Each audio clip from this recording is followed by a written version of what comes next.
What's something that would fuck up any country? A Carrington event-scale coronal mass ejection, causing a worldwide EMP that destroys anything electronic that wasn't underground or in a Faraday cage when it happened.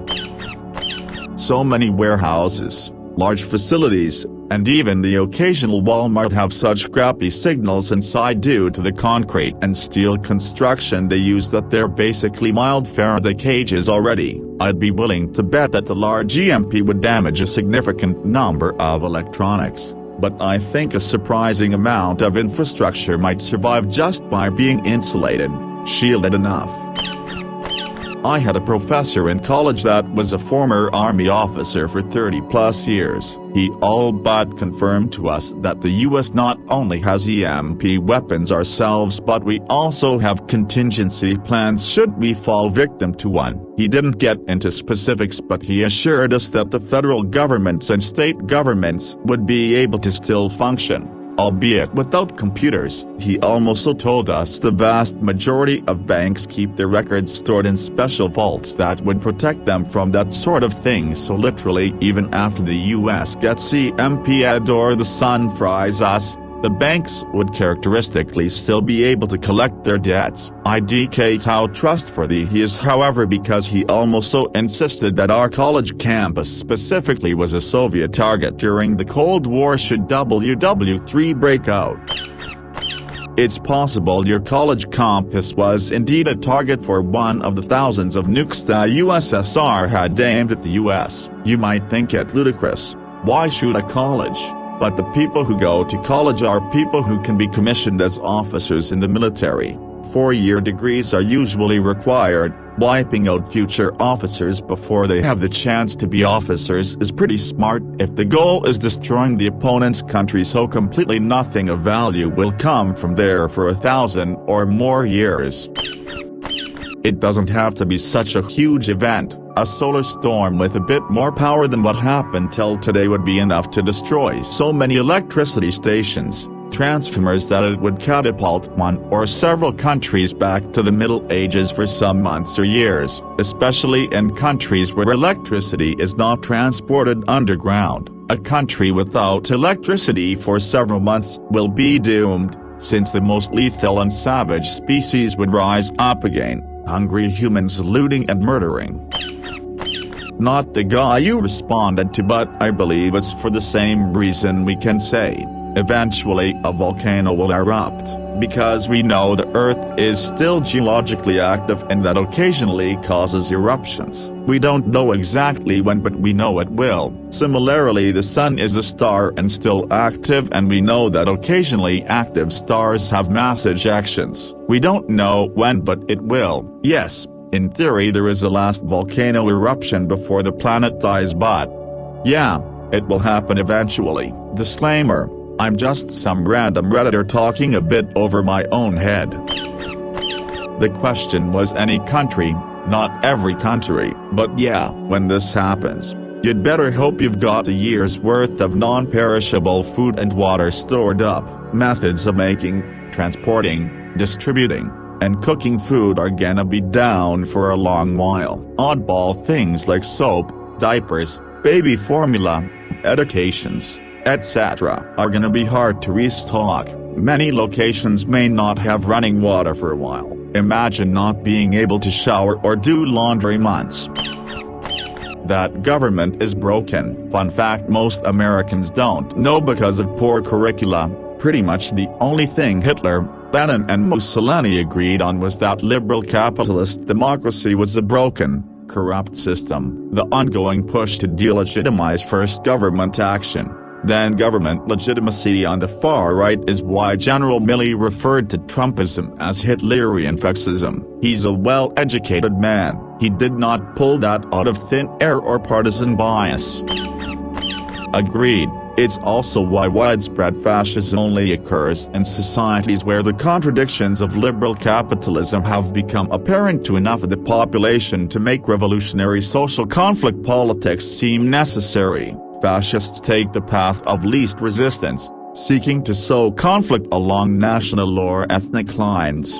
allowing them to make alliances with conservative elements within the existing liberal capitalist order. Leftists have no such ready allies within the system, except maybe a handful of the farthest left, democratic socialists. This leaves revolutionaries who see social class as the primary axis of social conflict without easy answers as to what happens next. My favorite analysis of where the tanky left becomes the oppressor comes from Paulo Freire, a Brazilian education theorist, the key figure in critical pedagogy. Chapter 3 of Pedagogy of the Oppressed should be required reading for radical leftists who wonder how people like Mao and Lenin took Marx to such a dark place. Added qualified widespread. Not because we won, but because it took place almost entirely on other countries' land. Europe was devastated after WW2 and only recovered because we basically gave them billions of dollars and helped them rebuild via the Marshall Plan. The US domestically spent the whole war doing industry and selling shit to war-torn countries while not having to worry about our cities getting bombed or our shores getting invaded. This is correct. Well, mostly. USA was untouched by WW2 since Pearl Harbor, and even there it was mostly destroyed ships. At the same time Europe got harvest. Large parts of Germany, Britain, Russia, Italy, Balkan states, etc. were leveled and burned to the grounds. America, on the other hand, built up its industrial power and is a superpower ever since but not before. Also, huge advancements in technology were made during and after the war in USA. See nuclear bombs and the rocket program, leading to the win of the space race. What isn't true is that USA gave Europe billions. It was mostly loans, and for example UK only recently, like 10 years ago, finished repayments. Correct me if I'm wrong. It was mostly loans, and for example UK only recently, like 10 years ago, finished repayments. Correct me if I'm wrong. That wasn't from the Marshall Plan, that was from the Lend-Lease Act that was active during the war. According to this, only about $1.5 billion of the $13.3 billion we invested in Europe through the Marshall Plan was in loans. The rest of it was grants with no expectation of repayment. Leave all doors open to make sure that they have enough time to consider whether to enter or leave any room. Ensure that each time you approach a cat you give it the uniquely correct number of belly rubs that particular cat wants on that particular occasion. If the cat sniffs its food bowl and walks away, it is not yet ready to eat. Return the food to its appropriate container and put it in the fridge until it is ready to eat. It may or may not tell you when it is ready, but you should know its habits. Litter must also be changed after each and every bowel or bladder movement. It should also be placed in a high position in the room so the cat can look down at you when it is defecating. It finds this pleasant, but you must never look it in its eyes when it is doing its business. My goose is getting older and she still thinks she needs to clean me like she did as a gosling. And it hurts, leaves tiny bruises. I'm 100% on board with the idea that dinosaurs turned into birds. I don't know what dinosaur would have been a goose, maybe a brontosaurus, but damn, their beaks can cause some serious hurt. And that's her being a sweetheart and trying to clean me. Imagine if she was pissed. My breed of goose, the Empton, has teeth built into the bill instead of the tongue for easy grass mowing. Controversial opinion, but self-hatred. Most countries have had and will continue to have factions that hold deep resentment towards their country's culture and institutions, and hence want to violently destroy it.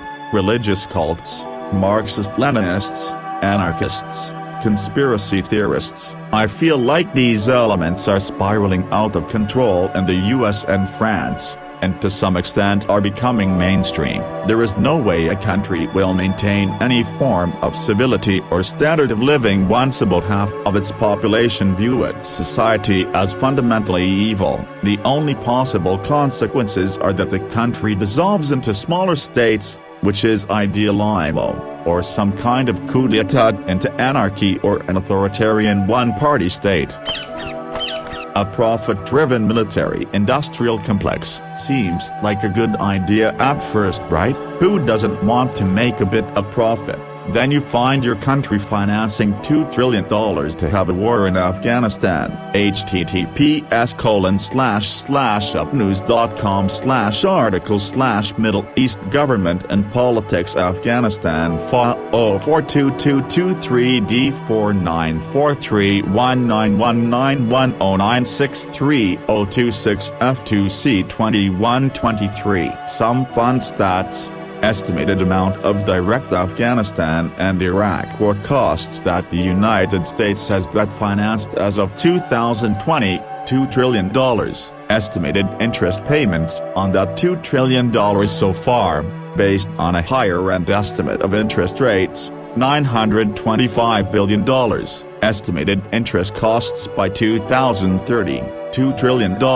Estimated interest costs by 2050. $6.5 trillion.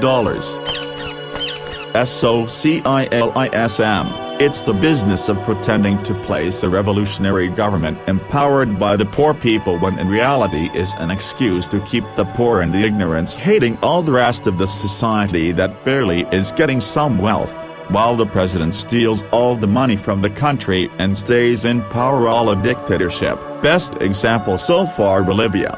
Anarcho got in the power for 13 years, tried to fraud on 2019 elections for another 5 years in presidency, then PPL discovered his fraud and he ran away from the country. Sadly, all the money has got in those 13 years was enough to buy the elections of next year, having a puppet president currently while he still rules in the shadows.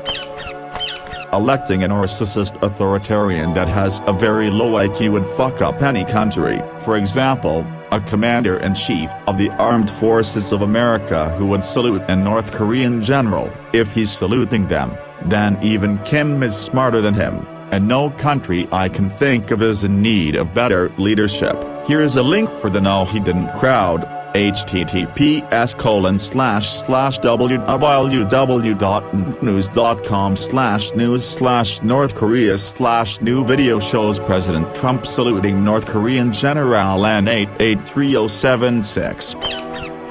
Every base is lined, every electrical supply depot is protected. NORAD itself would be untouched by a mass EMP and solar flare that generated mass casualties. Diesel trucks don't suffer from EMP weaknesses, that's most military vehicles. Radios not based on simple boards survive just about anything, out in the open, connected to spiked lines. The backup systems mandated by law under the EBS are all well situated to be functional. EMP is a Hollywood plot device of very little value in real-world situations.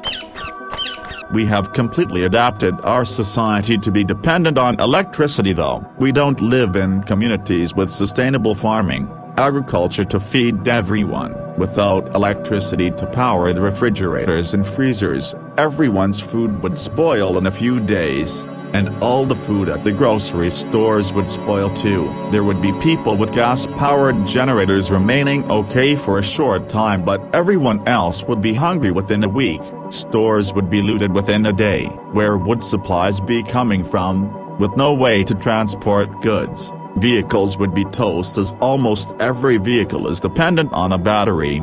Electronics, not just combustion engines. We used to all have pantries packed with preserved food, pickled everything and jams, cured meats. But once refrigeration became widespread, those things went by the wayside. America would be most severely hit. It is so expansive. The further removed a society is from rural life, the worse it would be in an event like this. Imagine this, your family is getting hungry. You need to go to the grocery store. All the food that requires refrigeration is spoiled. You can't buy anything because all you have is card. You couldn't even use your car to get to the store because that is fried too. There is no electricity on the roads for the traffic signals, no police because their cars and dispatch systems are destroyed. If this happened in the US, it would be about 36 hours before you start hearing gunshots ring off frequently. People would start killing each other for food and water within 3 days. This ignores the fact that humans are fundamentally pro-cooperative by nature. You look through the historical record and humans always formed tribes, communities to survive together. Not to mention, U.S. government would be able to mobilize FEMA and Nat Guard in the first couple of days to help organize things and put people to work repairing infrastructure. A lot of people would die without electricity. It would be very bad for a while. Maybe not full-on anarchy, but some areas will be worse than others. Rural people will be okay and people in the suburbs can probably last a decent amount of time, but they won't have working cars and hopefully no one needs an ambulance or the fire department. Cities would be pretty rough. Imagine living in a high-rise and the elevator goes out. It's the middle of summer and your AC isn't working and the windows won't open. I'm no fan of Trump, at all, but it's not the right in America trying to get rid of liberal capitalist democracy. It's not the right marching to promote Marxist organizations. It's not the right undermining separation of powers and institutional checks and balances. It's not the right, in government at least, telling social media organizations which opinions to censor or not. General Milley openly promoted communist ideology at the highest levels of the U.S. military. He's no idiot, but he is the definition of a partisan, and his flavor of it is a far greater threat to this country than the unwashed Trumpians. Edit. It's also not the right that is destroying our education system. Education has long been totally dominated by the left, and it's a complete disaster. The best option these days to ensure a decent education is pull your kids out and homeschool, but that's not possible for many families. But it's not the right in America trying to get rid of liberal capitalist democracy. Yes, it is. Liberal capitalist democracy is the system we have. It was the radical right that showed up on January 6 to change the system to suit their populist nationalist agenda. It's the far right actively changing the rules for elections to prevent their opposition from participating in government. It's the far right living and dying with social conflict politics presented as an existential struggle for all we hold dear in the country. I'm sorry to see that you're an example of what we're talking about here, but you really should have read some of those books your social studies teacher told you were bad rather than taking their word for it. The Democratic Party is so devoted to center-right neoliberal capitalism that 20 candidates simultaneously withdrew from their presidential campaigns to support the socially oblivious right-wing fossil for the Democratic nomination when it was apparent that Bernie Sanders, whose ideology would be mainstream centrism anywhere in capitalist Europe, would win otherwise. The Democratic Party started going right in 1992, and hasn't turned back since. I understand that's not the narrative any of the media sell you, but it's the narrative I've watched very carefully my whole adult life. I'm pointing out that Lenin, who was virulently hated by the other two, agreed with them about the ethics and long-term viability of the form of government and economic system we have. Most Americans, particularly over 40, have a hard time identifying the particular political arguments Hitler, Mussolini and Lenin made. A lot of people are losing their shit all over Reddit right now because of Milley's Hitlerian fascism, as though it demonstrates he's some kind of extreme leftist agitator, the head of the US military. The fact is, he's just someone who has read the source material, and had the movement been more like Mussolini's, he probably would have called it classic fascism or just fascism. He was offering an accurate description. It wasn't name-calling. It does make me wonder though, is Milley the only informed general, or do the rest know but happily don't mention stuff like that? I'd expect most of the senior generals and admirals of the US military could tell you the distinguishing characteristics of Hitler's rhetoric. I would also expect almost none of them buy into its arguments enough to think about throwing in with someone like Trump to foment the coup is wise. It's unwise to have senior military leadership deliberately unfamiliar with the arguments and motivations of an ideology completely hostile to our form of government. There is a long tradition, generally well kept, of senior military leaders not taking political positions in the USA until after retirement. This is a military tradition stemming from the necessity of civilian command of the military as a bulwark against totalitarianism. Your Democratic Party threw away Bernie Sanders for Clinton. Your Democratic Party gave us Biden. Your Democratic Party supports Antifa. Don't tell me the Democratic Party understands the Gulf is there to help people when they give us people like this to run the country or influence it.